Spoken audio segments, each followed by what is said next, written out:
welcome back for today's lesson, Define Your Customer Audience. I'm Jodi Jones, a New York City fashion photographer and creative director with over 20 years of experience working with brands on their marketing strategies. This series' aims are to give influencers, creatives, and entrepreneurs a set of tools to attract the right people to their brand the right way. By the end of today's lesson, you will know how to define your target audience, but also how to use customer feedback to check to see if you are still hitting the mark. As the old saying goes, if you try to sell to everyone, then you sell to no one.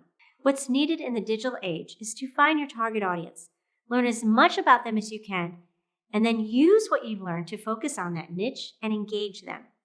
The online world is an endless sea of information with millions of new articles, blogs, and advertisements posted every single day.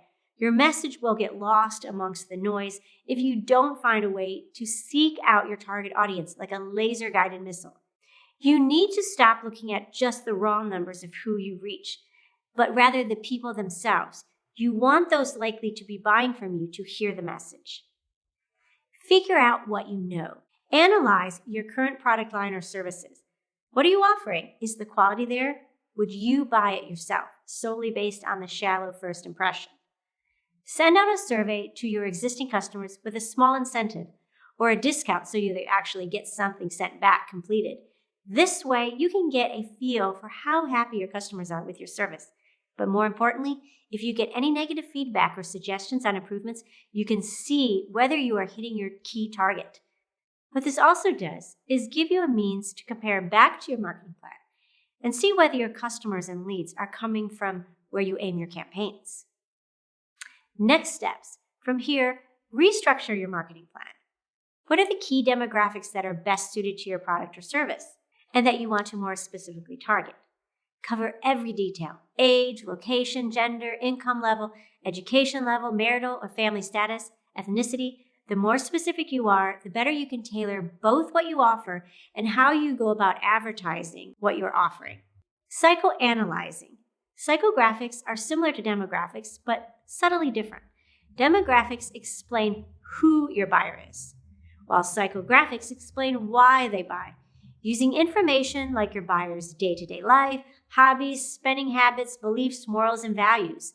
Consider the psychographics of your target audience and relate it back to your product or service. Do they align? Do you need to modify what you offer or alter who you're targeting?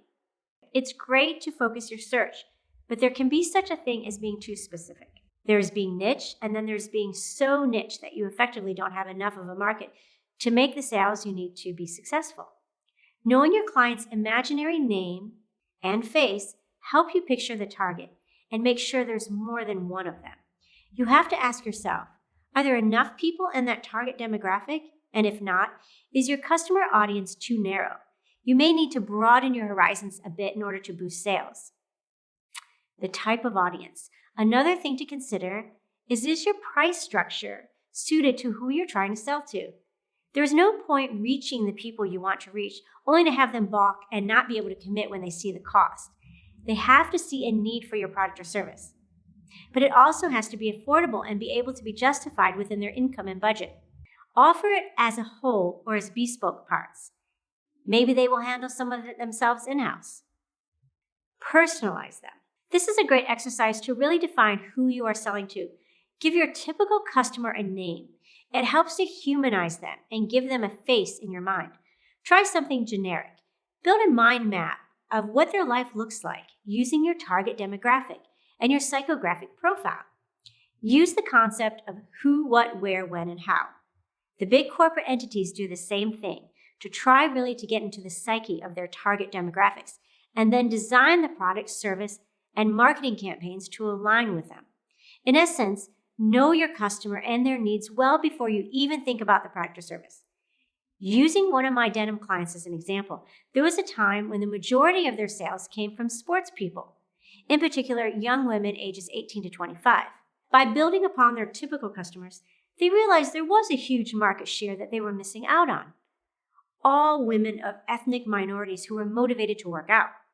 Their equality ad campaign was built around a very specific target demographic, with heavy emphasis on portraying women from many varying backgrounds, all socializing together and exercising together.